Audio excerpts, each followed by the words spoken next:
Amerika Serikat adalah salah satu negara adidaya, dianggap kaya, bersih, dan toleran. Tapi itu hanya wacana yang kita konsumsi selama ini. Di balik semua itu ada banyak sudut-sudut gelap di Amerika Serikat yang akan kita telusuri pelan-pelan dengan cahaya seadanya berikut ini.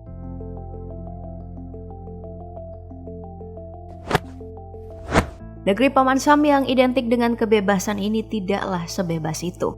Dalam ulasan di Mojok pada tahun 2021, terjadi kerusuhan di Gedung Putih saat massa pendukung Trump menerobos masuk ketika Kongres pengesahan kemenangan Joe Biden dalam Pilpres. Sepekan kemudian, Menlu Amerika Serikat Mike Pompeo menggelar pidato selama 30 menit. Media Voice of America diundang dan cuman eksekutifnya yang ditunjuk untuk melakukan sesi tanya jawab. Tapi direkturnya Robert R. Reilly tidak mengajukan pertanyaan seputar kerusuhan itu. Kebebasan pers di Amerika memang merosot sejak pemerintahan Trump.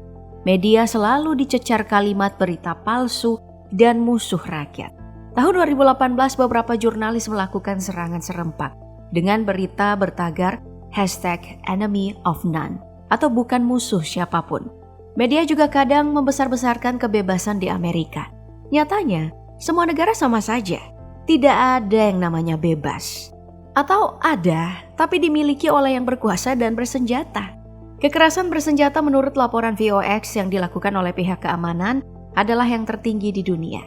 Dari tahun 2000 hingga 2014. Tahun 2022 bahkan salah satu warga negara Indonesia menjadi korban tembak salah sasaran. Ironis, atas nama demokrasi mereka malah merasa berhak untuk ikut campur urusan negara lain. Dengan kampanye anti-otoritarian, fasis dan komunis, Amerika Serikat selalu menjadi dalang kejatuhan beberapa diktator di beberapa negara. Tangannya bersih, menggunakan metode adu domba. Seperti yang terjadi pada rezim Mohammad Mossadegh di Iran. Dikenal dengan nama kudeta 28 Mordad, rincian keterlibatan Amerika Serikat tertuang ke dalam laporan berjudul Rahasia Sejarah CIA di Iran. Lalu terlibat di kudeta Salvador Allende di Chili.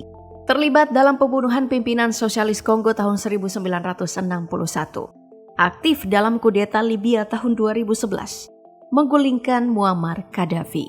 Dan terlibat dalam gerakan 30 September di Indonesia. Dokumen hitam keterlibatan Amerika Serikat dalam banyaknya kudeta di negara lain barulah dibuka setelah peristiwa tersebut dianggap kadaluarsa. Dibuka sendiri oleh Amerika Serikat berdasarkan aturan kebebasan pers. Ironis bukan? Nah, selain media, lewat film kita ini selalu ditawarkan imajinasi tentang Amerika Serikat yang sangat cerdas, kaya, dan bersih. Tapi nggak sekaya itu. Karena Amerika Serikat juga memiliki hutang yang banyak. Melansir CNBC pada tahun 2021, utang Amerika Serikat saat ini mencapai 28,4 triliun US dollar atau sekitar 404.000 triliun rupiah. Itu sangat banyak, membuat Amerika Serikat terancam gagal bayar hingga krisis finansial. Dan salah satu sumber utang Amerika Serikat adalah China. Dan China menjadi negara kreditur terbesar kedua Amerika. Lalu Jepang, Irlandia, Inggris, dan Swiss. Nah, karena berutang banyak, warganya pun ikut merasakan kemiskinan. Kenyataannya, ada satu kawasan yang disebut Appalachia atau kawasan budaya yang membentang dari sebagian New York, wilayah utara Alabama, Mississippi, dan Georgia. Kawasan ini dipenuhi dengan warga miskin kulit putih yang hidup dari subsidi dan sumbangan. Lalu melansir Tempo, Owsley adalah kota terbesar dengan penduduk kulit putih miskin terbanyak di Amerika Serikat. Bergantung besar pada subsidi, karena makin kurangnya lahan pekerjaan, karena industri kayu dan tembakau mengurang. Dan di masa-masa awal penambangan batu bara di Amerika Serikat, kota ini memiliki tambang yang lebih kecil dari yang lainnya. Kebanyakan warga pun memilih ke tempat lain. Ini berseberangan dengan banyaknya gambaran tentang orang miskin Amerika yang dipenuhi dengan migran atau orang kulit berwarna. Bahkan ada yang tidak memiliki rumah atau lahan hunian. Yang populer disebut dengan homeless atau yang tidak berumah atau tunawisma. Lebih dari 500 juta atau sekitar 590.000 penduduk Amerika Serikat tidak memiliki rumah. Masalah ini biasanya akan diselesaikan dengan tempat penampungan. Tapi selalu saja full. Dan bagi mereka yang tidak kebagian tempat inilah yang akan memenuhi jalan dengan tenda-tenda sederhana. Biasanya sih mereka memenuhi wilayah perdagangan rendah atau kota kumuh bagi Amerika Serikat. Nah, salah satu lokasi komunitas homeless terkenal adalah yang berada di Las Vegas, tepatnya di saluran pembuangan, di bawah kota yang ramai dan bersinar. Membangun tenda-tenda, dilengkapi dengan peralatan survival yang hampir sama dengan yang digunakan para pendaki. Hampir semua terowongan di Las Vegas dipenuhi dengan para homeless ini. Tidur di kasur bekas, merokok sisa, dan ditemani beberapa perlengkapan sederhana. Di dalam terowongan ini mereka berbagi tempat dengan yang lain, seperti tempat penampungan ilegal. Dari laporan The Guardian, salah satu dari mereka malah memilih hidup di terowongan, hanya untuk dilupakan. Merangkai semua perlengkapan sendiri dari barang bekas termasuk penerangan. Dan masih bisa bersenang-senang bersama. Di salah satu simpang jalan Los Angeles juga tersusun beberapa tenda para homeless. M. Hidayat dalam vlognya memperlihatkan gimana bisa dengan tenang saja nongkrong di pinggir jalan. Hidup di tenda dan sepeda mereka parkir di depan. Berjejeran seperti sedang membangun komplek tenda para gembel. Di California, negara bagian Amerika Serikat juga terdapat nih satu lokasi yang dipenuhi para homeless. Hampir menjadi sebuah kota kumuh yang kecil.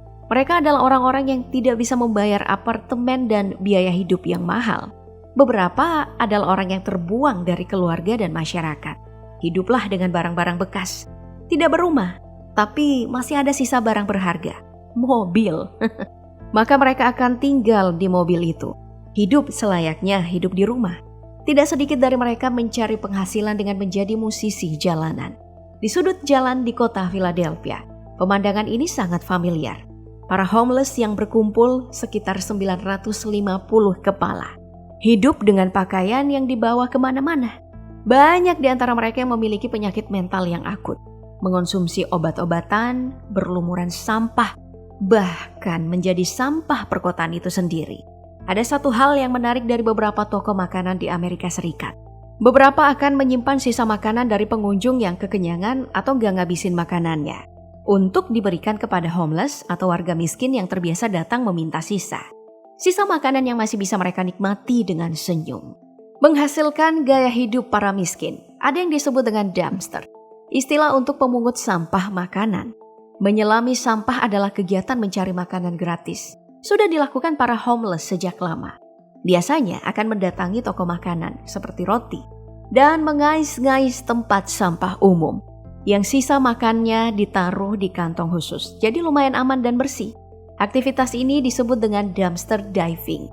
Lalu komen di bawah negara mana lagi yang akan kita belajari.